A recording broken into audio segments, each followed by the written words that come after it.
L'origan, c'est une saveur assez épicée, un peu chaude.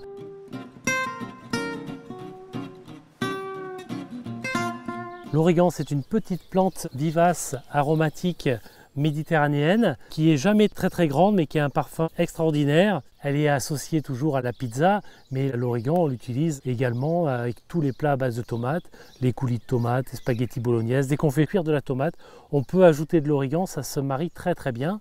Mais aussi également tous les légumes d'été, courgettes, aubergines. L'origan peut s'utiliser cru sur des salades, mais généralement on le consomme plutôt cuit. Il garde son arôme à la cuisson. L'origan, c'est une saveur assez épicée, un peu chaude, très agréable. L'origan, c'est aussi une plante qui a des vertus médicinales pour soigner la toux, également des propriétés antiseptiques. La plante, elle, se cultive plutôt en terrain sec, en plein soleil. C'est vraiment une plante de rocaille, des endroits bien drainés, bien secs. Elle se caractérise par ses petites feuilles, ses fleurs également roses.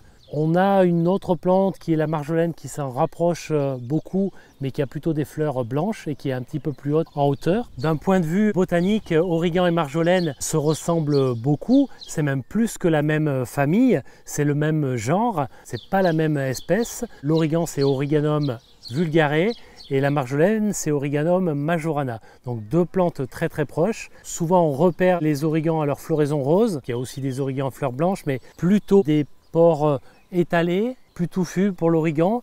Et les marjolaines ont plutôt tendance à monter et ont plus souvent des fleurs blanches. Il existe aussi de nombreuses variétés et beaucoup d'espèces également d'origan, avec des feuillages aussi de plus ou moins décoratifs, des floraisons aussi décoratives. Il y a de très belles variétés d'origan, Can Beauty ou Dingleferry, qui font des fleurs qui rappellent un petit peu le houblon et qui sont très jolies. Ça, c'est l'origan commun, l'origan vulgaire qu'on trouve en France assez communément. Au Liban ou en Syrie, il y a un autre origan qui est appelé za'atar et qui est l'Origanum syriacum. Pour récolter l'origan, on va couper de longues tiges qu'on va effeuiller. On va conserver les feuilles et les fleurs. Et toutes ces parties, fleurs, feuilles, se consomment. On peut les faire sécher. L'origan se sèche très bien. On peut éventuellement le congeler, mais vu qu'il se sèche très bien et il conserve un parfum très agréable même après séchage, un parfum même un peu plus épicé, donc on a tout intérêt plutôt à le faire sécher. La meilleure période pour récolter l'origan, c'est au moment de son début de floraison,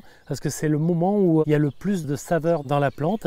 Pour sécher de l'origan, il faut prélever de longues tiges. On fait des bouquets, des petits bouquets, quelques brins d'origan qu'on fait sécher la tête en bas dans un grenier ou une pièce chaude et sombre. Et ensuite, une fois que c'est sec, on effeuille les tiges d'origan et on ne conserve que les fleurs et feuilles. La partie tige qui est beaucoup trop rigide, trop dure, n'est pas conservée.